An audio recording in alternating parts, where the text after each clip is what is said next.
Hi అండి, మీలో ఎంతమందికి వీటి గురించి తెలుసు? ఇంకా ఇలాంటివి ఎవరెవరికి గుర్తున్నాయో కూడా కామెంట్ చేయండి. ఇవైతే ఇట్లా బాడీ మీద స్టిక్ చేస్తే అంటుకోపోతాయి అనమాట.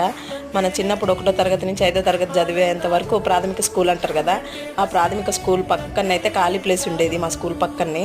అప్పుడు ఇలాంటివి ఇంకా కంప చెట్లు ఇవన్నీ ఎక్కువగా ఉండేటివి అనమాట.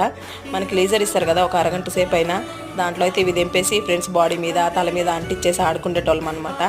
ఆ బ్రేక్లోనే మనం మంచిగా ఖోఖో కబడ్డీ ఇట్లాంటి ఎవరికి నచ్చిన వాళ్ళు ఆడుకునేటోళ్ళు. సపరేట్ పీటీ పీరియడ్ అవసరం లేదు, గేమ్స్ పీరియడ్ అంటూ సపరేట్ ఏం అవసరం లేదు, దాంట్లోనే అన్నీ ఆడేసుకునేటోళ్ళం అనమాట. ఎంత బాగుండేదే కదా. ఇంకా మా చిన్ని చూసినప్పటి నుంచి దీంట్లో ఏం పెడతాం మమ్మీ, ఎట్లా స్టోర్ చేసుకుంటాం అని అడుగుతున్నాడు. కానీ ఈ మధ్య రోడ్డు మీద పోతుంటే ఇవి కనిపించినాయి. చిన్నప్పుడు అయితే గుర్తొచ్చేసి తెంపుకొని వచ్చి ఇదైతే తయారు చేసిన. ఎట్లా అనిపించింది? మీలో ఎంతమంది వీటితో ఆడుకునే వాళ్ళు, ఇంకా ఇట్లా చేసేటోళ్ళు కామెంట్ చేయండి. మీకు గుర్తున్నాయా ఇవి?